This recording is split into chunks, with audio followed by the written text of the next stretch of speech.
Welcome to the Wealth and Love Blueprint, where love meets logic and money reveals the truth.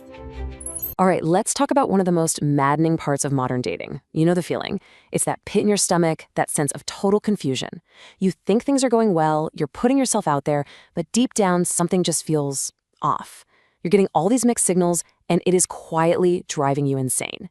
And it really all comes down to this one question, doesn't it? Is she genuinely just swamped with her job, her life, all of it? Or is busy the polite, easy code word for I'm just not that into you? And you're trying to be the cool, understanding guy, but that gnawing uncertainty, well, that's a signal you really can't afford to ignore. And this message right here is the masterpiece of confusion. I mean, just look at it. It's friendly, right? It's apologetic. It even dangles that little carrot of a future plan. Let's connect soon. On the surface, it seems totally fine, but if this is the kind of message you're getting over and over again, it's probably part of a pattern that means the exact opposite of what the words say. This whole state of confusion, it actually has a name. Let's call it the ambiguity trap. It's that gray zone where her words might be saying maybe, but her actions are practically screaming no. See, it's a trap that's designed to keep you hoping, to keep you available on the back burner, all without her ever having to give you a straight answer. And trust me, it is incredibly common. So how do we get out of this trap? Well, we have to stop playing detective with her words and start becoming an observer of her patterns. And this is the whole key. Her consistent behavior over time. That's the only truth that matters. So let's break down exactly what those patterns look like. I want you to let this one really sink in. This is the mental shift you have to make. The answer isn't to overanalyze every single text, every emoji, every period at the end of a sentence. No. The real solution is to zoom out and just look at the big picture, because the patterns of her behavior will give you the clarity that her words are so often designed to hide. Okay, now what's so powerful about seeing these laid out like this is how obvious they become. Just think about your situation right now. Is there a consistent communication lag? We're not talking about a few hours here and there, but replies that consistently take days. Are you getting these super low-effort answers? You know, the lol, the K, the nice? Is every plan a vague, we should do something sometime? Are you the one who always has to start the conversation? And maybe the biggest one of all, does she ever ask about you? About your day, your job, your life? If you're nodding your head to these, you're not seeing bad luck. You're seeing a pattern. And this just shows you the difference in black and white. It's night and day. On the left, you've got real engagement. She's sharing, she's asking questions, she's actually investing in the conversation. It's a two-way street. On the right, it's a dead end. The conversation only moves if you push it forward. It feels like you're interviewing someone for a job they don't even want. That contrast says everything you need to know. You know, behavioral psychology actually has a name for this whole thing. It's called an effort imbalance. And it's that feeling that you are doing all of the work. You're the one sending the first text. You're the one making the plans. You're the one carrying the entire emotional weight of the interaction. A real connection feels like a partnership. An effort imbalance, well, that's just a clear sign that you are way more invested than she is. And this is where the problem gets a lot deeper. Because staying in this trap, it isn't just frustrating. It has a real, tangible cost. The hope that she'll magically come around or that things will just get better, that hope is secretly draining your most valuable resources. And to justify all that waiting, our brains get creative. We start making up stories. We rationalize her behavior with these classic excuses. Oh, she's just shy. She's probably been hurt before. Her job is just crazy right now.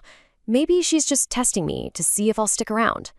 Look, while any one of these could be true, they are almost always just convenient stories for a much simpler and much harder reality. And here it is, the tough pill to swallow. She's just not that interested. Because here's the thing about genuine interest. When it's high, people make time. They push past their shyness. They find ways to connect, even when life is a total mess. But when interest is low, they make excuses, and even worse, they let you make excuses for them. So let's call this cost what it really is. It's the hope tax. Every single day you spend waiting, rereading old text, analyzing everything, and hoping for a different result, that's a tax. It's a tax on your time, on your emotional energy, and maybe most importantly, on your self-respect. You're making a payment with absolutely no guarantee of a return, and it's a resource you can never, ever get back. Just look at that number, 150 hours. That is nearly 4 full 40-hour work weeks. That is time you could have spent meeting someone who is actually excited to talk to you, time you could have invested in your career, your health, your friendships. The cost of ambiguity isn't just feeling frustrated, it's a massive opportunity cost. Okay, so we've laid out the trap. We understand the staggering cost. So what now? How do we break free? Well, it takes a fundamental shift in your mindset. We're going to move from a mindset of hope to a mindset of clarity. This is about taking your power back. This right here, this is your new rule, your new mantra. Burn it into your brain. If you feel confused, if the signals are mixed, if it's ambiguous, the answer is no. A genuine yes feels clear. It feels certain. It doesn't require a team of detectives to figure it out. The moment you start treating ambiguity as a polite but firm rejection, you will save yourself an unbelievable amount of time and energy. And you know this is true, don't you? Just think back to a time when someone was genuinely 100% into you. Did you have to wonder about it? Did you have to screenshot their texts and send them to your friends for analysis? Of course not. You just felt it. Their energy, their effort, their excitement, it was obvious. That feeling is your North Star. That is your benchmark for what real interest looks and feels like. You can't settle for less. So what can you do, like starting today? Here are 3 simple, actionable rules. Number 1, observe, don't assume. Watch for the consistent patterns, not the occasional, hopeful promise. Consistency is the only data that matters. Number 2, match, don't chase. Simply mirror her level of effort. If she's giving you one-word answers, you don't need to write her a novel. Pull your own effort back. And number 3, this is the most important. Value clarity over hope. Be willing to decide that confusion just isn't good enough for you, and be willing to walk away. And let's just end on this powerful idea. The point of all of this isn't to make you cynical or bitter. It's to make you discerning. Your time and your emotional energy are the most valuable things you have. Stop giving them away to situations that leave you guessing and start saving them for the person who brings you clarity. Because the right person for you won't play games with your attention. They'll value it. By aligning your heart and your finances, you unlock true growth. Subscribe to Wealth and Love Blueprint.